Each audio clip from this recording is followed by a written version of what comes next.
Kining makita ba ang video? Wala ko nakikita ang video. Ipakita imong now. Kining Wala ko nakita. kaning picture diri ni Kristo sa Last Supper. Kaning iyang kauban ning iyahang mga apostoles diri sa drawing ni Leonardo da Vinci. Kani inyo ning gisimba kay picture makani ni Kristo. Basta inyo ning gisimba. Si Kristo, tempa. Dito lang ko. Sige. Diba? Kung mao, gisimba ninyo ni as relative latria kaning naong ni Kristo diri. Okay.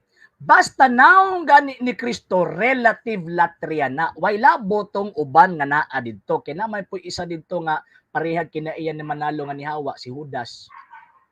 Okay. Ha, mataka ra kay may labot sa manalo diya. Diba? Ako alagong gisulti ra gud. Ay nagong side comment man na. Di side comment abo nato na. Sige, panay pumunta na. Dira. So, naong ginikha ni Kristo nya mato diri sa inyong libro nga ang author ning libro usa ka pare si Reverendo Padre Paulo O Pirlo. Yan naa pagi larawan diri ni Santo Papi Kiko. May ang iyang gibutan diri my first history of the church. Dira naay imprimatur ni Hill of Stat. Dira Katoliko gini. Sa page 88. Dira. Pareho man sa ko. Kadali lang. Kung di na ikani nga Katoliko ni, kunya ra. Dira. Kadali lang. Excuse sa kadali. Kadali lang before nimo itawag anang ihipadayon. Ang gituuhan nga libros Katoliko kun ang simbahang Katoliko ang nagpagawas. Like kanang mga encyclical letter, like tawag ining mga dogmatic bull, like the tawag ining the Dinsinger in the sources of the Catholic dogma, catechism nga ang simbahang Katolika ang nagpagawas. Pero kung naay pari nga nagsulat, naay pari nga naghimo nagsulat, wala nagpasabot nga girepresentahan niya ang tibuok Katolika.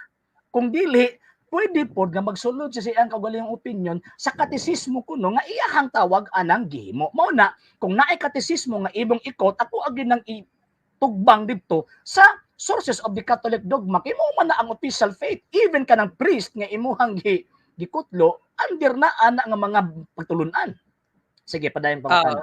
Diha pa lang makita, nagbangi na ang mga pari di ay. Wala nagkahiusa. Yan. Tubag. Di motubag ko. Di motubag sa ako kadali. Motubag sa ako. Okay. Pag miingon kag nagbangi manggod, duha ra manggod ang tawag anang naa dinha ba. Una, naay problema ang nagsulat. Posible gud nga makabagbangi ang pari o ang teaching sa simbahan.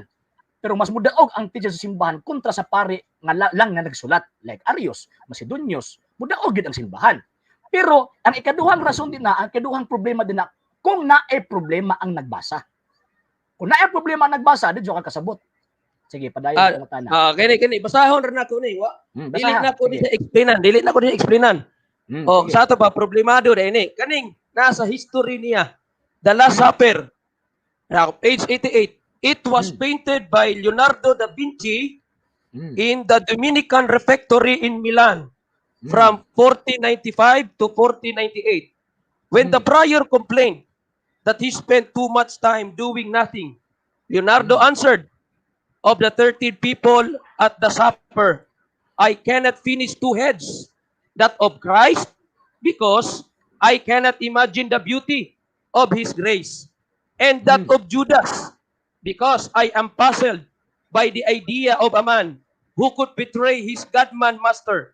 Eventually, it seems that the model he used for the face of Christ was the same person he employed 3 years later for that of Judas.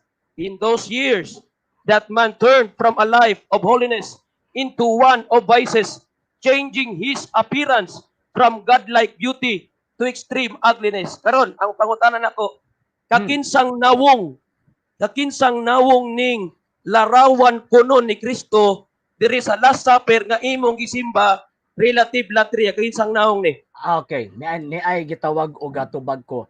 Number 1, si Leonardo da Vinci usa ka devoted Catholic. Ang buot ipasabot, ang tanan niyang panguna-una o ang tanan niyang kung magsilbi dili niya ma-describe ang Kristo. So, Sa iyahang tawag anang pagportray sa Last Supper na ay posibilidad nga naghatag po sa naghimo po sa nagkot po sa panag-ingnan po sa uban nga mga iyahang tawag anang sana example kuno nga iyang gibutang sa iyang pagportray. Pero remember nga si Leonardo da Vinci o sa katinuod na Katoliko naapod siya mga ebidensya mahitungod sa naong ni Kristo ilabi na kanang Shroud of Turin. Di ba? So kanang girepresentar sa pari dinha sa iyahang tawag anang pagkutlo or tawag anang paghatag og presentasyon sa Leonardo da Vinci, one side of the coin na kay naapay another side of the coin. Nga unsa man si Leonardo da Vinci tungod sa iyang pagkadibutong Katoliko gawas nga migamit siya og tawag anang panag-ingnan pud sa uban katong iyang gi-employ niya nga kanang ipamugos sa mga siburhiya. Di ba? O man na niya ipamugos. Pero ang tinuod ana mas nilabaw ang iyang pagtumabot ingon niya God man kanang gi-quote nimo God man refer na didto sa before pa nagportray si Leonardo da Vinci na anay mga larawan si Kristo. Di ba? So pagportray niya iyaha tong pangunang-una nga iyang tawag anang giportray ang iyang tawag anang amo sa una pero ang punto dito ang iyang pagportray dili para dito siyang amo kundi ang iyang pagportray para dito kang Kristo dili siyang amo lahi nang abutang. Next question.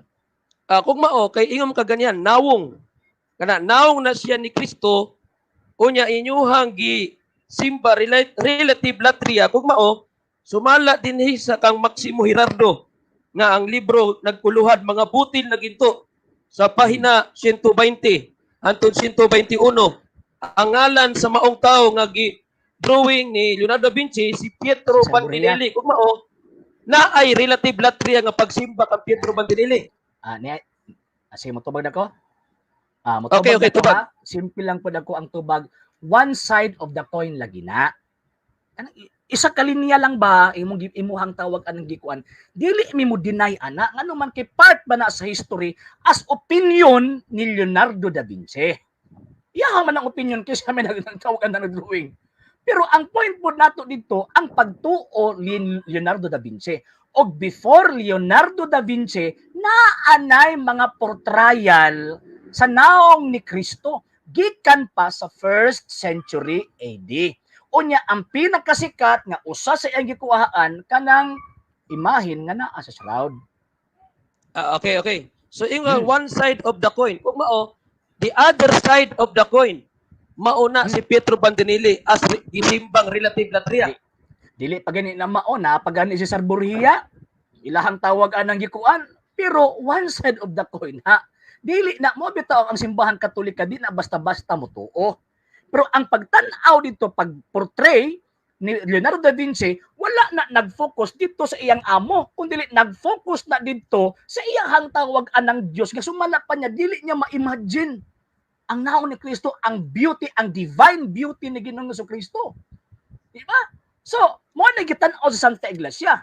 Kung may pangunahon na si Leonardo da Vinci nga para to siyang amo iyahatong opinion. Pero ang point dito is giportray niya og tarong si Kristo nga naa dito sa katapusang panihapon og kana nga nawong pare-pareho nag mga nawong sa mga larawan before pa nagportray si Leonardo da Vinci. Next question. Okay, sige.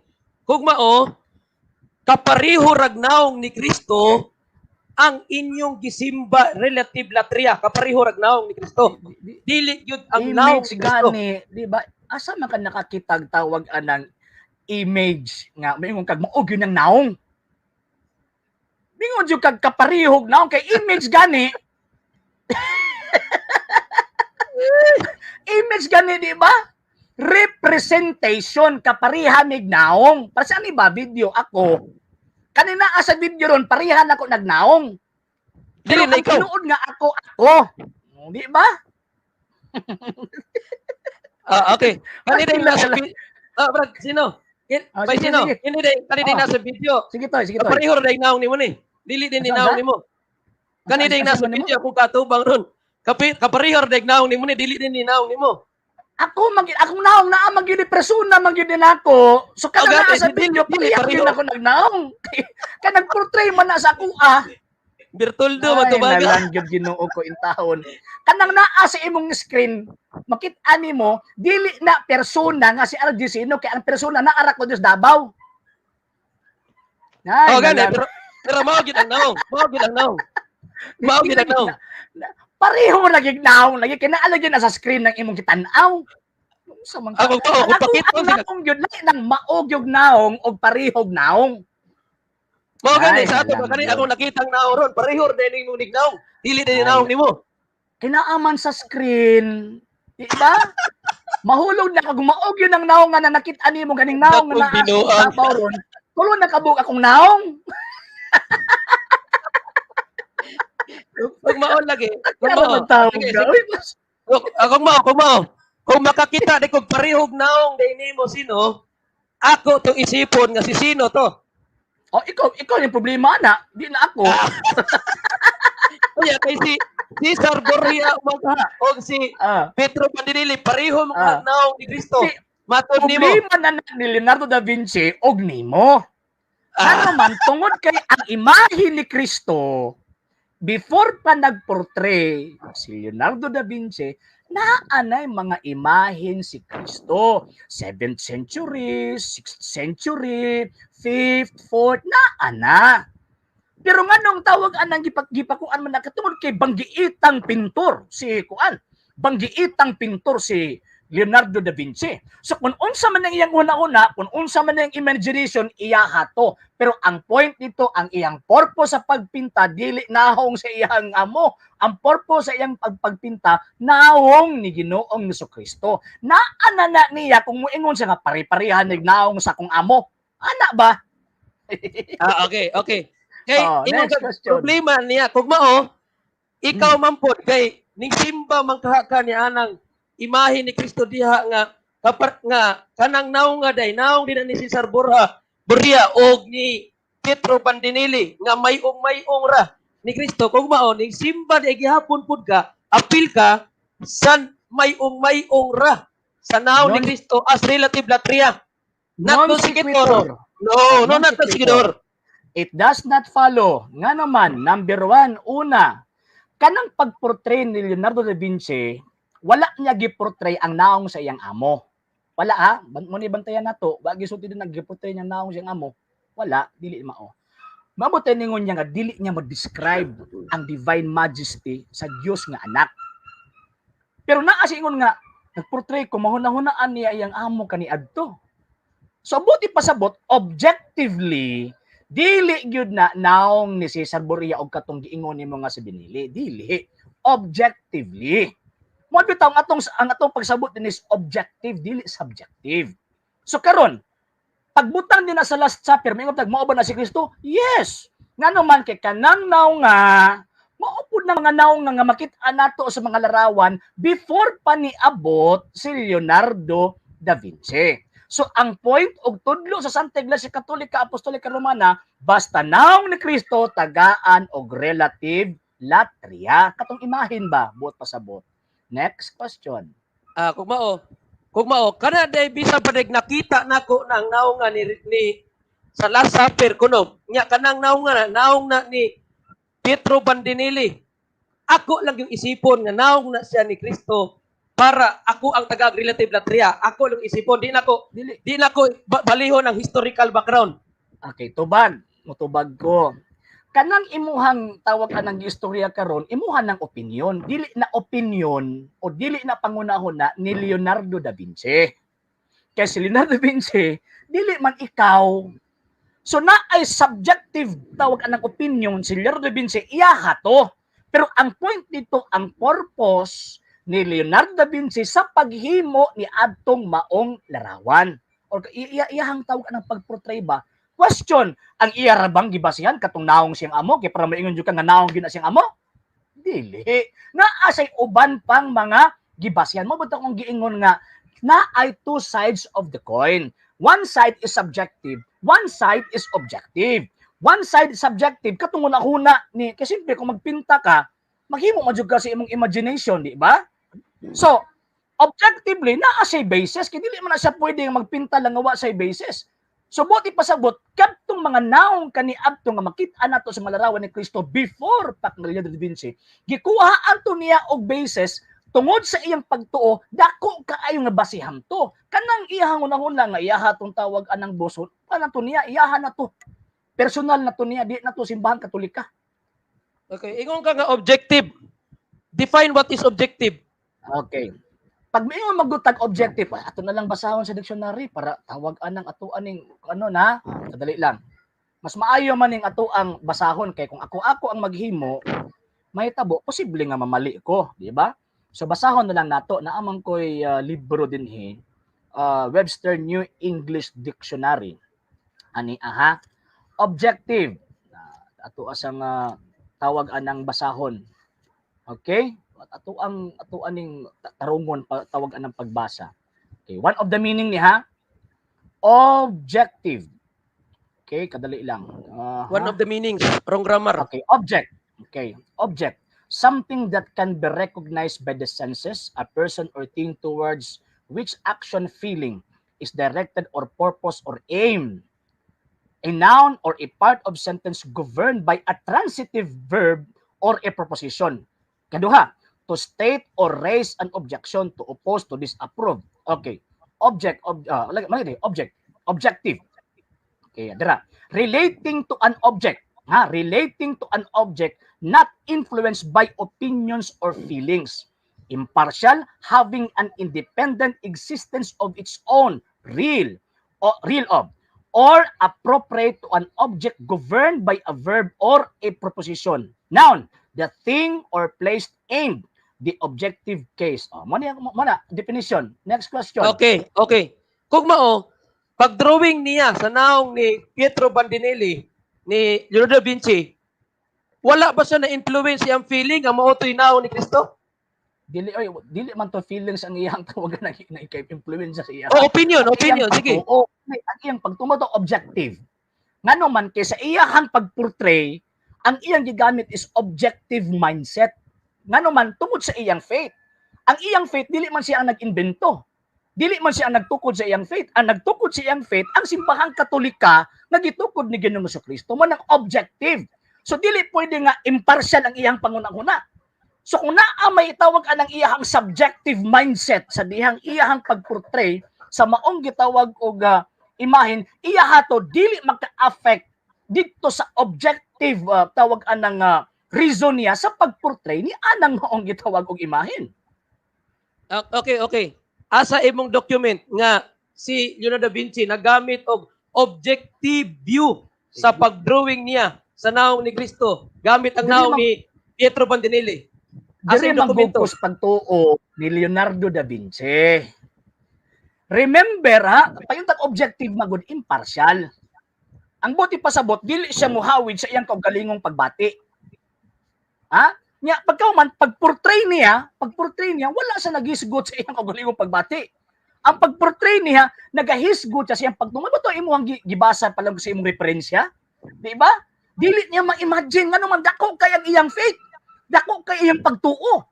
So mao to ang objective part sa iyang pagportray, sa reason sa pagportray niya sa larawan kanang sa Last Supper. Pagitaan pa kunin mong tawag anang mabasa without evidence. Tubag. Ang ebidensya nga akong gigamit simple lang man mismo ang katong imong libro o ang definition nga ako ang gibasa. Nga unsa man ang objective, balik ko nako Okay, ato ning balik kong pagbasa. Dili man na ako ang opinion. Objective. Okay, diara.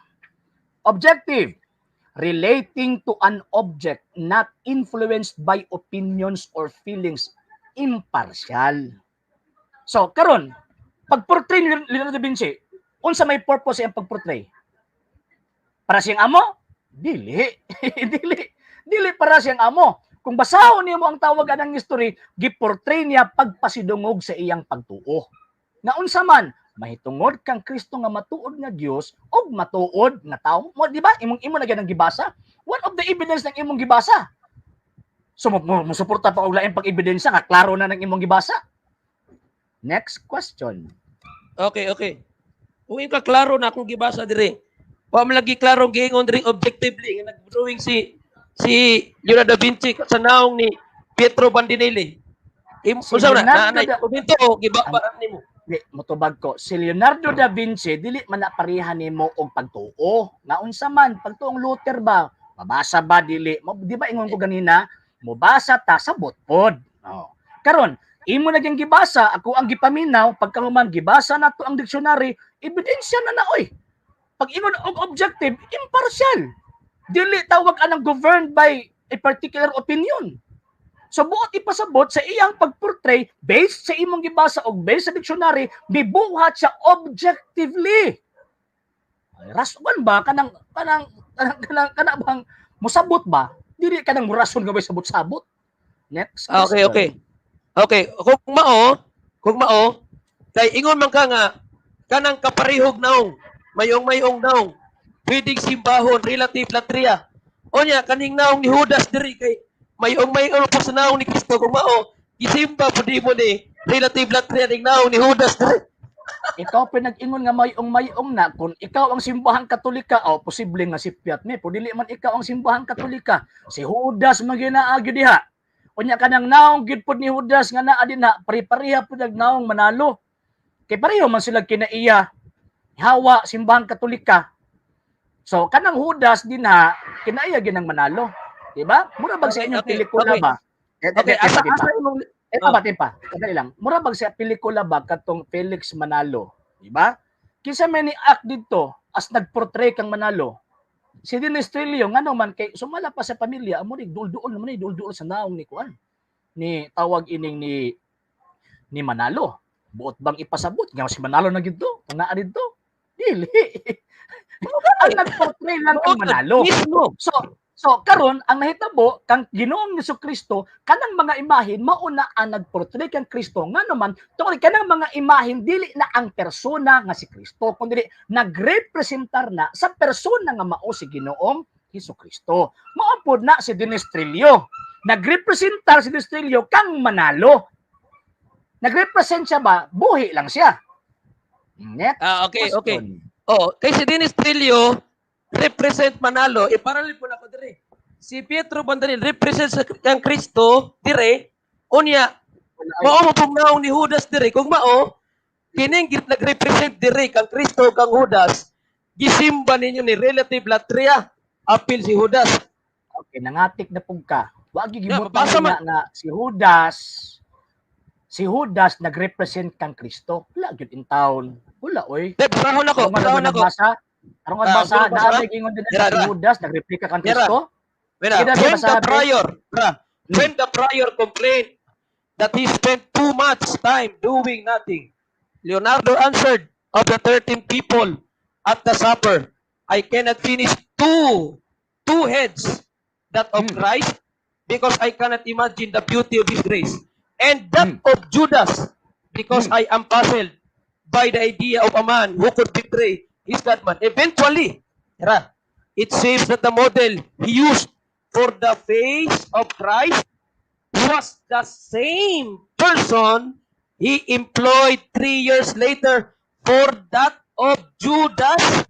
Same person, naadya ka ng naong ni Kristo daw, Judas. Wag juga kasabot ba? Ikaw na gani mismo nagbasa, wag ko kasabot sa imong gibasa. Same person.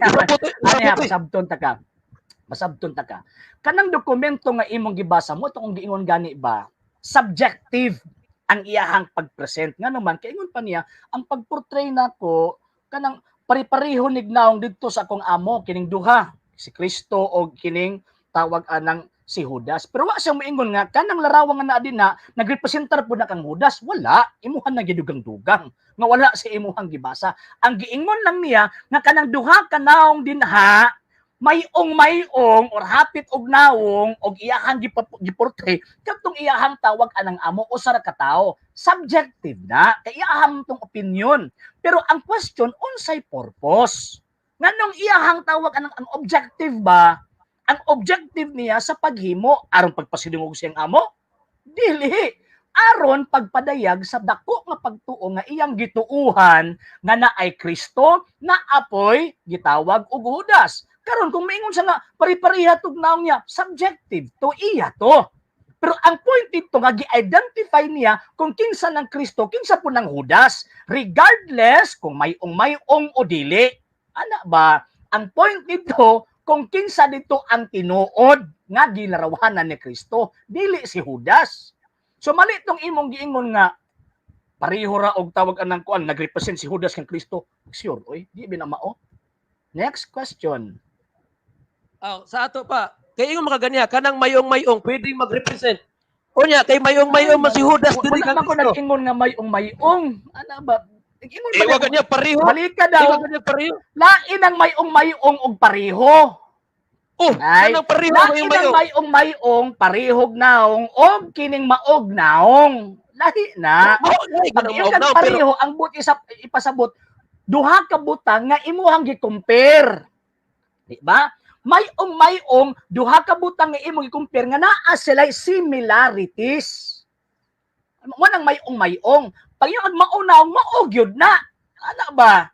So pareho og naong, duha ka butang nga imong gi-compare. Mayong ang buot ipasabot distinction sa butang nga dili pareho nga tan-aw nimo pari-pareho sa dili mo nang mayong. Ay nalang. O ganing imong gisulti kaniya. Kanang pareho. Kaning pareho lang. Di pa nalayo tas topic eh.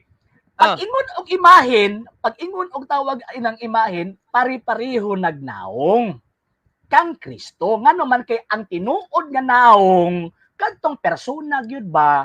Mabitaw represent ang naong nga kanang imahen, represent. Unya ang pagsimba baliko nako wala gidirekta sa larawan kung dili dito sa larawanan.